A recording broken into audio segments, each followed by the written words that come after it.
Добар ден и добро дојдовте во вториот дел од дебатата која се однесува за политичката неутралност и користа во македонското општество по неа. Ова е дебата што ја отворивме минатата среда, таа се разгори и продолжи да се развива на социјалните медиуми и еве денеска е вториот дел кој што го продолжуваме од нашето студио и со нашите први гости во оваа сезона на Зебра. Во одбрана на политичката неутралност е Жанета Трајковска, директорка на Високата школа за новинарство и односи со јавност, инаку Жанета интелектуалка која со години без страв слободно го изразува својот став, без при тоа да ја нарушиш неутралноста и позицијата на неутралното гледање на работите. Задоволство ни е што си наша гостинка. Добри дојде во Зебра. Благодарам на поканата. Многу нешта се променија во изминатите 2 децении на македонската политичка сцена. Владееше левицата, десницата, имавме преодни експертски влади, непринципиелни партиски коалиции, но се чини една работа остана непроменета. Тоа е ставот на нашиот денешен гостин, Никола Младенов, буден и бестрашен критизер на власта, без разлика на која идеолошка провиненција припаѓа таа. Тоа е една позиција која што во денешно време носи одреден ризик, меѓутоа се чини дека е единствено прифатлива и доблесна за човек што сака да се нарекува себе си независен интелектуалец и новинар. Никола, ти благодарам што ја прифати поканата на Зебра да бидеш на страната која што ги брани гласните интелектуалци. Благодарам што ќе браниме, ќе видиме ние сега тоа што е гласно. Претенциозен ми е самиот збор интелектуалец, доволно е новина. Благодарам. Пред да влеземе значи во дебатата и во дискусијата што ја планиравме за денеска, само да ве потсетам дека се разбира дека Зебра останува отворена и дека можете да коментирате на нашиот Facebook профил, значи тој се вика исто така Зебра, или на нашиот Twitter профил кој што е Зебра МК и хаштагот за оваа емисија останува непроменет како и од средата, значи тараба Зебра МК или тараба неутралност. Жанета, дали очекувањата дека интелектуалците од Македонија треба да заземаат став по секој политичко прашање и во секој политички момент ти се чини дека е малку предимензионирано и овие повици кои што беа насочени на адреса и на интелектуалците да не го користиме тој избор, но за луѓето кои што ете се одлучиле дека ќе бидат политички неутрални? Па мислам дека малце прашањето тотално се измести од основата, затоа што не значи во животот дека имаш само две страни или дека една приказна има само две страни на кои што можеш да дебатираш или да застанеш. Впрочем и самото да речам немање став по одредени прашања не значи дека сте неутрални, но од друга страна пак и небирањето страна помеѓу црното и белото или помеѓу овие две опции не значи дека немате став по повод овие политички да речам и општествени случувања во минатите неколку месеци или пак неколку години. Можеби тоа значи дека ни едниот ни другиот не се доволно добар за да јас ја одберам страната. Впрочем, јас сметам дека на ова место каде што сум сега и тоа што го работиме, предпоставува да имаме една слобода на изразување и не значи дека се со едниот 100% или со другиот 100% треба да се согласиш. Ние немаме, ако зборуваме за политика, ние немаме дупли двопартиски политички систем, туку имаме плурализам. Формално. Никола, која е штетата за едно општество доколку неговите случувања, пред се оние негативните аномалиите, се наблюдуваат од позиција на она топло катче на интелектуалната или општествена неутралност? Има ли опасности од замолчана интелектуална јавност? Во основа се согласам со Жанета. Работија се во Македонија се поедноставуваат до една дури примитивна граница некоја, дека е се црно или бело, дека мора да си вама или тамо, мора да си наш или нивен, овде можеш да видиш се освен свој, мора да бидеш у некој јато, у трло. Во основа мислечките луѓе се луѓе кои што се сомничави кон се. Сомнежот е она што ги нарекува мислечки во основа. Кон реалноста. Ти имаат своја представа за светот, ти го анализираат на свој начин. Се разбира дека секој од нас брани одреден став по одредено прашање. Она што мене ми пречи е нетолеранцијата која се развива во Македонија и која кулминира овие години, месеци можеби, каде што веќе практично ако каеш нешто различно, ти си веднаш прогласен, не знам, за предавник, нема веќе политички противници, непријатели, односно политичките противници од непријатели ќе еволуира во душмани. До таму се гледа целата таа работа. И во принцип сега дојде во стварност имаме ситуација кај што луѓето мора да се изјаснат практично за партија, за одреден партиски став. Дали си за едната партија, односно за власта, или си за опозицијата. И по тоа сега има едно распукување меѓусебно на главите. Вие сте вакви, вие сте онакви, вие сте, не знам, режимски, вие не сте воопшто ни мистечки луѓе. Интелектуалност ми е претенциозно затоа што не знам кој каже едно време дека во Франција 60-тите вика на праците на една рака можеме да ги изброиме луѓето што се интелектуалци. Меѓутоа тоа е некоја друга построга дефиниција за тоа што е тоа. Значи, во основа луѓето треба да кажат своето мислење. Меѓутоа тоа мислење мора да на другата страна да најде на разбирање, да се чуеме прво што зборуваме меѓу себе. Мислам дека се создава една толкава врева, можеби и намерно, за да не се чуе суштината на она што луѓето го кажуваат. И овде, залепи етикета, вака или онака и не знам што. Во зависност од тоа дали во моментот ти одговара во одредена политичка позиција или не ти одговара. Мене тоа е оно што не ми стопа и во принцип. И пречестото менување на ставовите на одредени луѓе. Значи, јас разбирам дека луѓето еволуираат, луѓето имале право на грешка, луѓето осознале одредени факти накнадно. Па со одредено извинување, нели пристојни да се каже тоа, и нормални човечки да се сгреши, да се промени одредено мислење. Кај нас тоа станува као, не знам, рутина, као менување чорапи, тоа не е добро. Се разбира, да се вратам најконкретно на прашањето, најлагодна е таа позиција на молк. Да седиш и да наблюдуваш само, да не заземаш страна у наводници. Меѓутоа, по друга страна, кај тие луѓе може да постои страв. Токму од ова. Да не бидат означени за вакви или за онакви, затоа што на дело е одземање практично на индивидуалноста на луѓето. Со самиот факт дека мора да бидат облечени некакви дресови, макар и ги немале цел живот.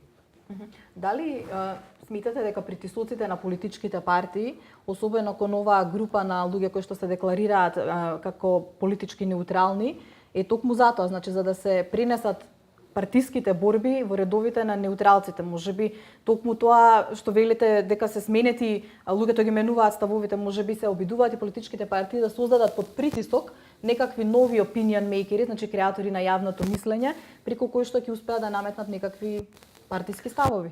Мислам дека тука лежи дел од одговорот, заради тоа што сите овие или најголем дел од политичките ликови кои што ги гледаме, можеби лошо ќе звучам, ама се веќе истрошени и довербата ја немаат кај поголем дел од населението. Гледајте ги само бројките колку и да се тие нели сомнителни или да ги гледаме во однос на она што значи излезност или определеност во партија, ние имаме половина од гласачкото тело кој или не сака да каже или не знае за кого ќе гласа или нема да излезе. И сега овие всушност таа бројка треба условно кажано да се нападне и потребни се некои нови фаци, некои нови лица кои што имаат некаква позиција во општеството, не дека се многу паметни и така натака, но ете се дел од општествениот и од јавниот живот. Меѓутоа, од друга страна, пак тоа не значи дека нели некои луѓе седат на страна. Не, луѓето не седат на страна или пак не молчат, но не сакаат да бидат нели ставени во еден или во друг калап. Ние имаме колективна сега во моментов имаме тотален колективитизитет кој што не е дел од она што ние сакаме да го наричаме демократија. Овие повици партиски не сметате дека беа малку преагресивни? Па беа, затоа што ако некој те каже дури погрешка дека си идиот, па нели, и тоа ти предпоставиш дека е грешка и ќе се стиша, нели? Ако направиш таков тип на грешка за 2-3 дена, нема да го кажеш, па ќе нели дојде некаде, нема да биде толку голема вест. Напротив, тоа се прошири таа, да речеме, таа позиција и така натака. Јавното повикување ако не сте со нас, се против нас и така натака, сето тоа е еден притисок. Од друга страна пак имате притисок кој што е нели низ законските или пак низ легитимните делови, значи од јавната администрација, секогаш во овие 20 години има притисоци од тој што во моментот е на власта. Дали е тој суптилен, мек, силен, несилен и така натака, го има.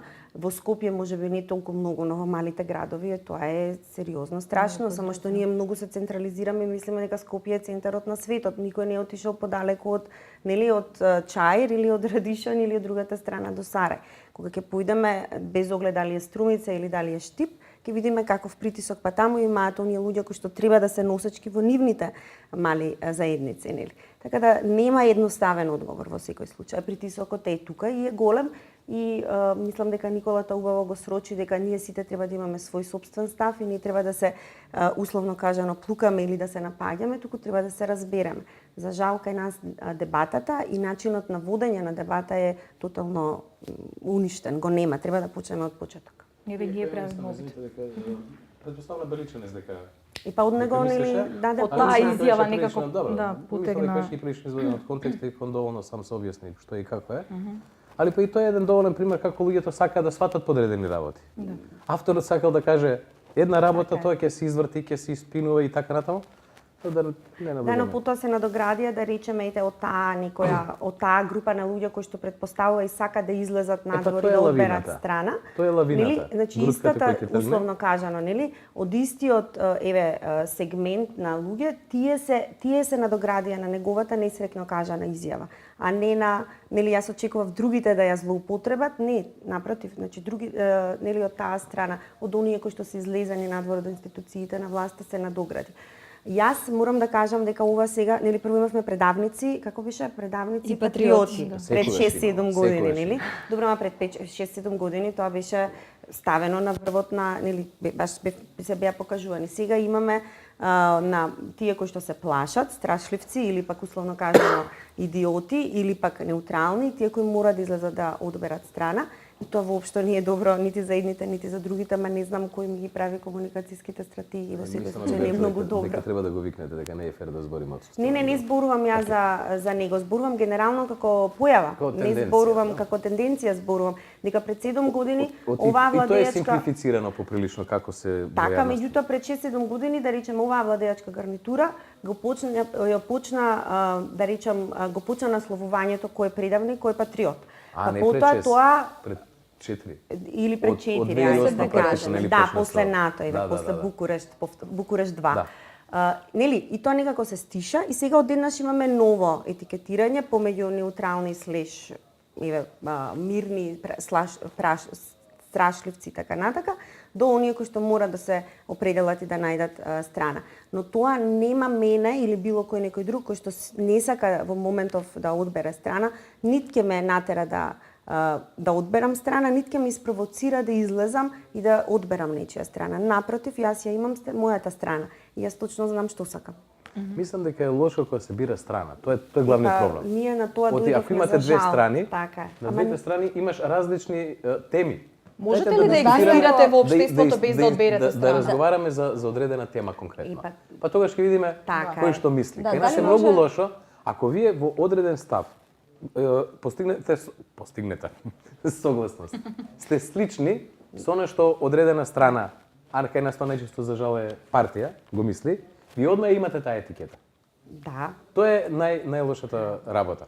Оти вие можете за одредени ставови да имате слични мислења со она што е опозиција, по други да имате со власта. Меѓутоа тоа е тој црно-бел Ама за дискурс тоа кој се се- политичките партии виновни. Значи, Ама они апсолутно, тоа го тие го диктираат направија, темпото. тие го диктираат и сега мора да бидеш или црн или бел. Јас сакам никаде во сивото да бидам, нели? Зборувавме Нема сиво, дај етикетите- колорит секој барем. 50 боја. 50 нијанси на Пушки сиво јас боја, спомена. пушки боја, пушки боја. Етикетите се познато средство за политичка манипулација од многу одамна. Сме ги учеле во учебниците за манипулација со политичката мисла. Каде е излезот од оваквата ситуација? Не е ли потребно интелигенцијата, иако вие не ви се допаѓа тој збор, ќе ги наречам мислечките луѓе да Интелигенцијата е се веќе подобро, издигнат, од интелектуалците. да се издигнат над таа ситуација, да ги демистифицираат тие етикети, да не ги одвраќа стравот од етикетирање, да прозборат и дали мора кога ја критикувате власта по дефолт да бидете опозиција? Прво е- Односно да припаѓате партиски на Да, тоа е проблем што веднаш сака да ве стават во одредено Калап. стадо. Ако вие по одредено прашање се согласувате со едни, други или трети, вие сте автоматски сега таму. Значи, сакам да се направи дистинкција. Ние за оваа чаша со вода можеме да разговараме и да се согласиме, а да сме од различни политички партии, така? Може и тоа чудо да се случи? Некојаш. За десетина години. Не, може би. ама- Ама во принцип да, Во принцип, така треба да. да биде. Треба да Да. зборуваме за содржина, а не за форма. А ние Апсолутно. зборуваме за Значи, форма. дајте да зборуваме за конкретни работи. Кај нас, што е проблемот? Прво, нашите партии во основа се као институции кои што по дефиниција го креираат јавниот живот, јавниот дискурс. Од партиите почнува, затоа што одредена партија после е власт. И таа практично го диктира темпот. Партиите во основа се недемократски. И во партиите вие што доживувате денеска? Каже ли некој во рамките на самата партија, различно од она што го мисли водството? Ќе биде исклучен. Па добро, може да не биде исклучен, ама ќе биде, не знам, Маргинализиран. анатемизиран, може би маргинализиран, дури и етикетиран, навреден и така натаму. А не, одамна имавме и примери на исклучување заради Добро, несогласување. да, као крајна Крајна Да. мерка, црвен картон. Значи, тоа е случај во сите наши партии, во сите овие 22-3 години плурализам за жал. И тоа е по мене главниот проблем. Ние порано си имавме еднопартиски систем и таму тие сега се вика различните, различно мислечките се вика фракции. Да. Па ти тој систем не сакаше фракции и ги елиминираше тие луѓе, па оде какво беше времето, од голиот огни дризово, На како ќе му чудни се места. погодело на човекот, така? Значи, може би треба да се размисли лекот, односно излезот сега, и ние да бидеме до толку умислени дека можеме да го најдеме, да предлагаме барем да размислуваме гласно, излезот може да биде во законското регулирање, односно институционализирање на формата фракција во партиите. Законски тоа се направи, имаме закон за политичките партии. Значи во самиот закон партиите се јавна работа. Таму сите имаме право да кажеме што мислиме, били или не биле во партија во крајна линија, затоа што на крај тие го одлучуваат начинот на нашиот живот у секои 4 години. Да се институционализира формата фракција. Верувате дека лидерите на сегашните партии би се согласиле, би дале дозвола за фракционерство? Искрено? Гледате, се не зборуваме дали ние веруваме во нешто или не веруваме. Па они треба да се Тоа е моето мислење. Оти прашањето беше излез од ситуацијава. Може би треба да се почне од коренот. Коренот по мене се партиите. Ако сме се согласили околу тоа, ајде да видиме како партиите демократски може да функционираат. Оти тие партии во основа се султан партии. Сите до последната во Македонија со мали исклучоци. И таму се создава понизноста кај подчинетите, оние што се околу лидерот, да се трудат секојаш да му угодат, да кажат она што он го мисли, оти тоа е начин да се напредува во партиската хиерархија, после можеби државната, општинската, ако се освои дел од колачот од власта. Значи лекот можеби е тоа.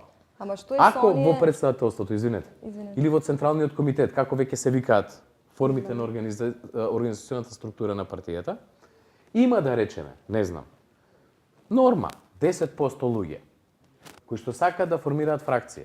Тие луѓе институционално да имаат право тоа да го побараат, а не да бидат избркани, па да мора и тие да прават нова партија, па да влегуваат у нови белји, у нови расколи, а сите ние да бидеме вџашени што сега одеднаш се случило.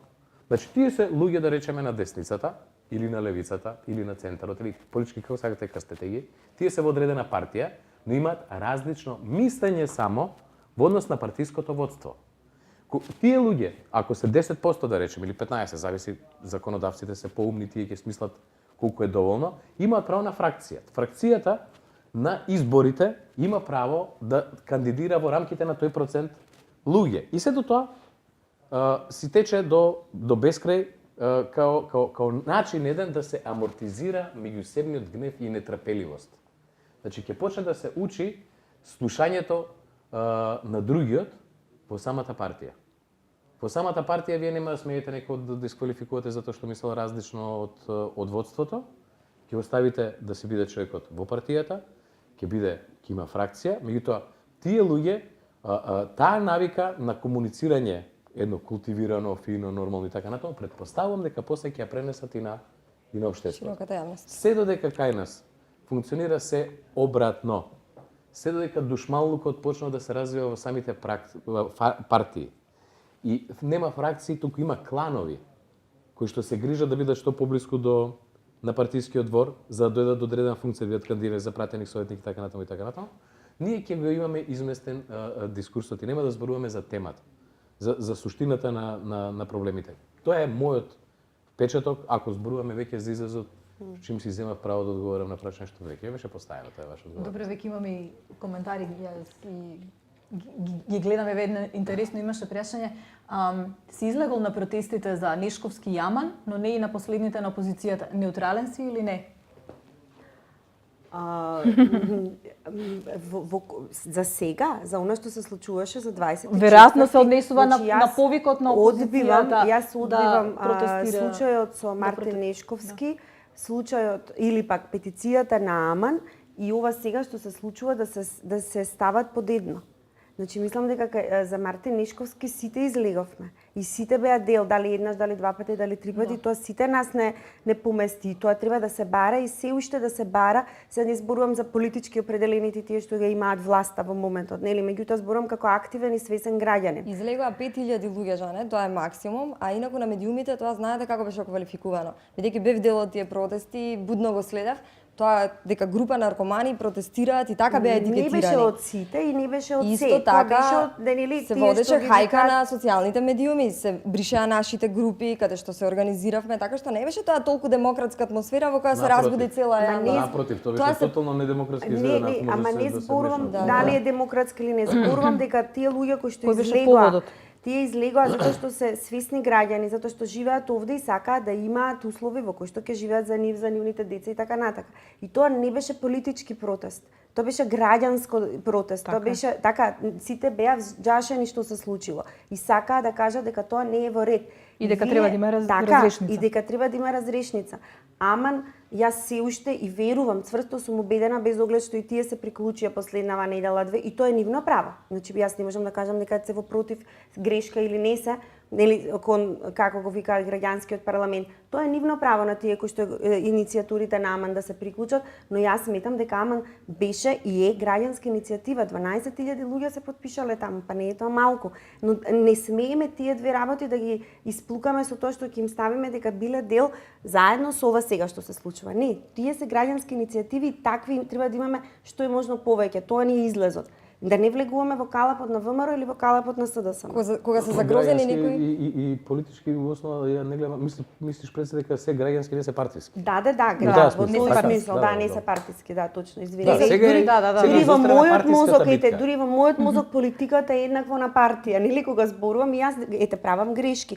Тоа е тоа, значи тоа е страшното во нашето општество. И уште пострашно е кога секоја ситница мора да ја ставаме во закон, кога мора да ставиме во закон дека ти мораш да му дадеш на тој што со тебе гради една иднина, дали е тоа политичка партија или не, можност да размислува поинаку. Затоа што немаме демократска култура. Не, ама сакам да кажам, да, акциите, да, тие треба да бидат во закон. Така, ама сакам да речам дека мора тоа да се санкционира. Да го имаме како нешто што сме го стекнале овие 20 години како вредност. Ама кога има закон, секој може да биде изместено, па за не иако и законот може да не се почитува, за жал. Така, сакам да кажам за сите нас, за општеството е малце, нели, тажно. Иако ова за Мартин Нешковски, јас се извинувам, е случај кој што апсолутно беше феномен на наша општествена сцена, како што не сме имале ние до сега. Начин како тоа да се испинува, како да се изврти целата работа, да се злоупотреби.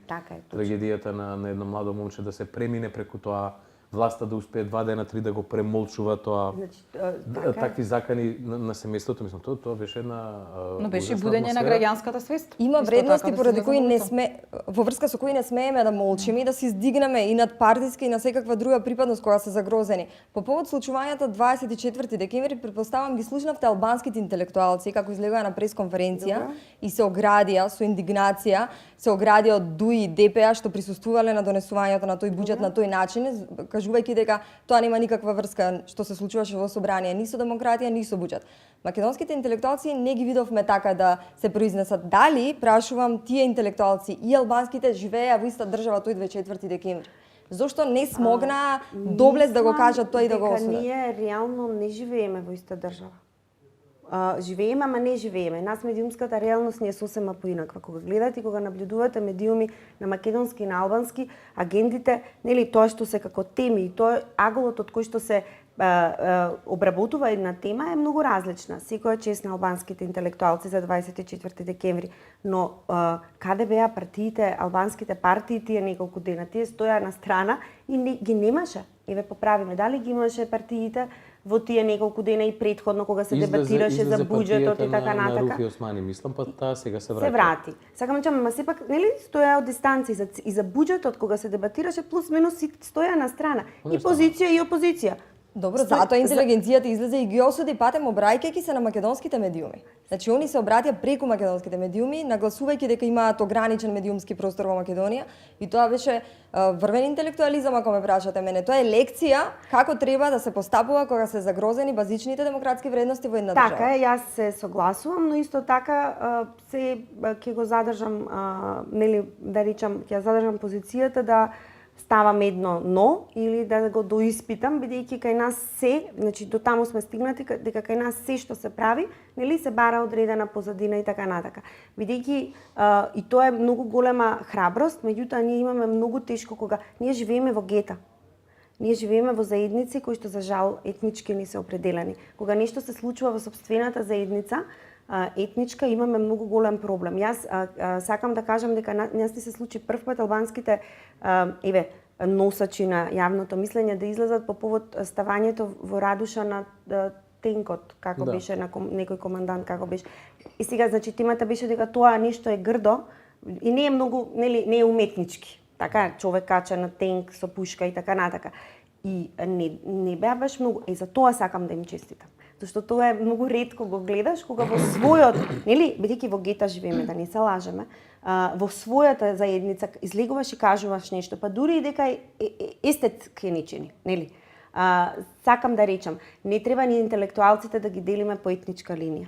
Или пак интелигенцијата, треба таму сите да излезат. Извини, за нас етничките македонци. Да, значи... значи... ние имаме една предрасуда дека така таму малте не е хомоген простор, дека за се и јас на тоа, например, кажувам секоја чест тогаш излегоа луѓето и рекоа се извинувам, ова нешто е навистина не е многу, нема никаква уметничка вредност.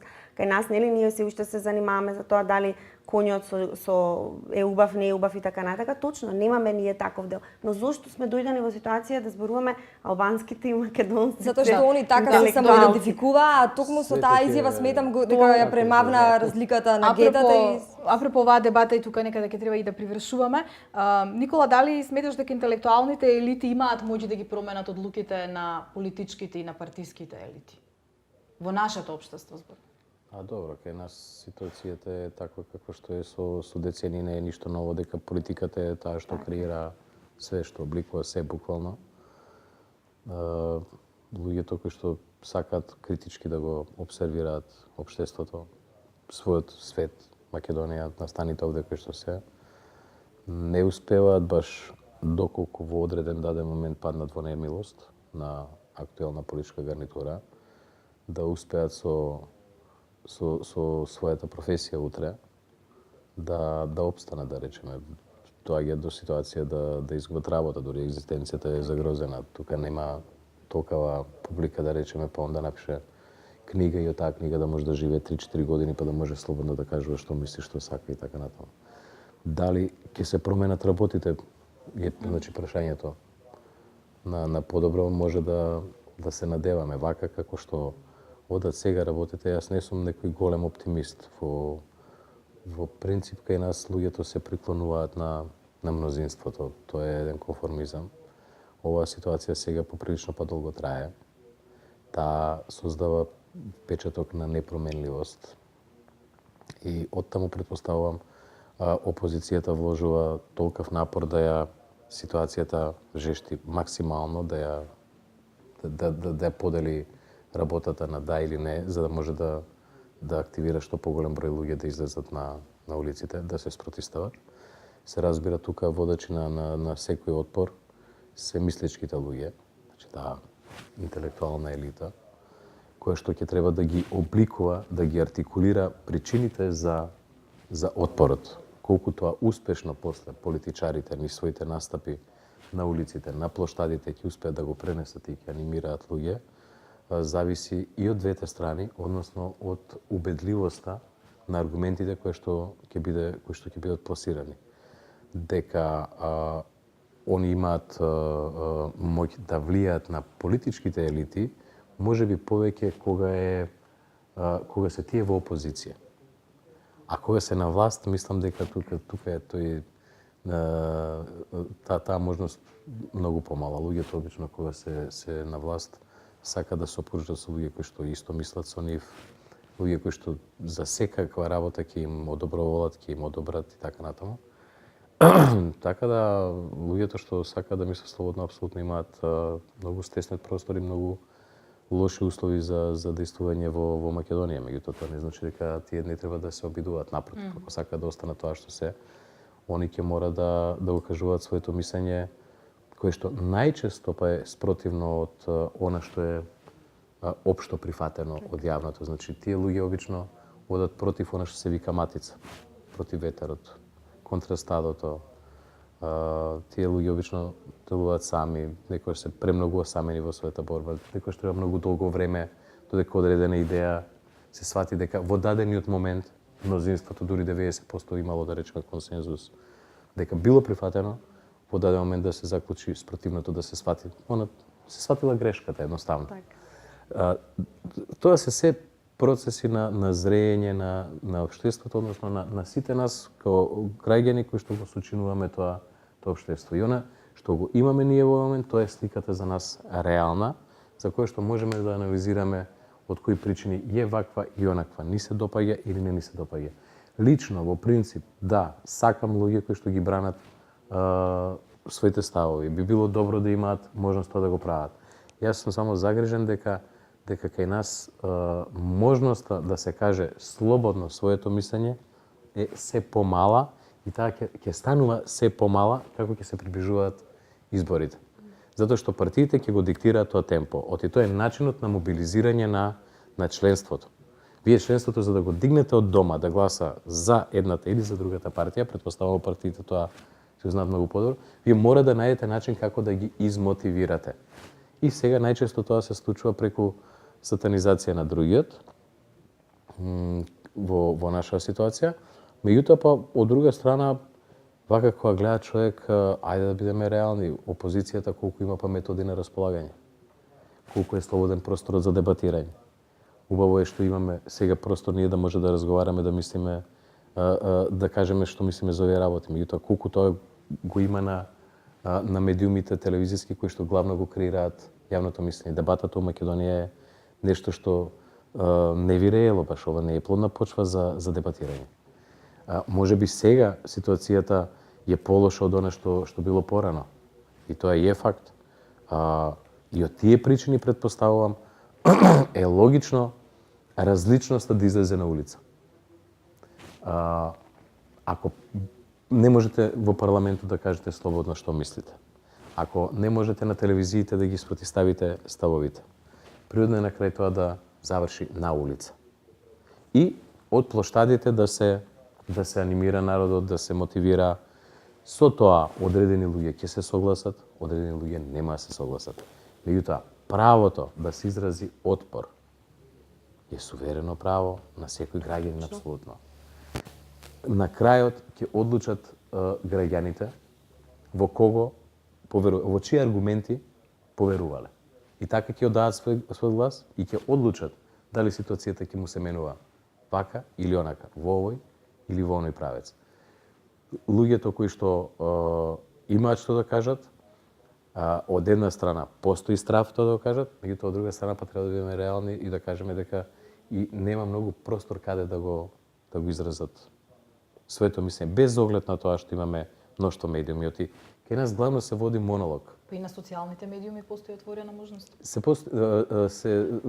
Да бидеме реални за значењето на медиумите. Едно е телевизија која што има гледаност од 40%, друго се социјалните мрежи. Нема веќе со 40% гледаност ни една телевизија. Пример, зборувам, значи суштината е во дебатата. Тоа е точно. Дали ќе ги викнете луѓето еден спроти друг да седнат и да разговараат, а не да морате на едно место да гледате оне што кажал X личноста, за после да барате преку еден куп медиум Y што му одговорил на него. Тоа кај нас го нема. И опозицијата у оваа ситуација одбра сето тоа да го прави на улица, затоа што веројатно нема каде на друго место. Ако вие во парламентот го имате она што се случи, не можете да очекувате ниту таа брзо се врати, ниту да попушти без одредено извинување, без одредена жртва од страна на власта. Јас немам против, ќе го поддржувам правото секој да си го изрази своето мислење и да излезе надвор и да протестира и на тој начин да го дава отпорот. И ќе ги поддржам во основните, нели, права и суверените права. Но имам против кога мене ме сатанизира зашто не сум се приклучила кон нив. Нели, затоа што Тоа е поентата на тоа оваа е дебата. нели моето мислење. Не сакам во овој момент со таа група било која, дали се политички така на така. Најпосле можеби имам друга алатка на која што можам да направам влијание. Тоа е нештото кое што нели неселективност во однос на дебатата и во однос на аргументите кои ги Жените, спротивувам. ја мислам дека сатанизирањето доаѓа повеќе како реакција на емотивна реакција, затоа што ние живееме во една таква атмосфера која што е доминантна веќе подолг период. Добро, тоа е И така. веќе и емотивно се реагира во крајна линија. Ако сакате во оваа ситуација да ја анимирате јавноста, вие ќе употребите и претешки зборови кои што вообичаено не ги употребувате, за да можете да го предизвикате вниманието. Оти најмалото дете во семејството, најмалиот член, кој што никој не го слуша, Мора да е најлесно. на крај ако не почне да плаче, ќе заборават сите да му дадат да руча дента може. Никола Џане, знам дека темата нуди уште многу дебата, се надевам дека таа ќе продолжи на социјалните медиуми и дека и гледачите ќе се вклучат, сакаме да го чуеме нивниот глас. Ви благодарам што бевте дел од првата тема на Зебра од новото студио. Гледачите ќе можат интегрално да ја погледнат емисијата на Алфа телевизија утре. Не, на Алфа ќе биде во сабота. сублимираното издание, а Така. интегрално ќе можете да ја погледнете на нашиот профил zebraonline.mk. Ви благодариме. На поканата. Благодарам.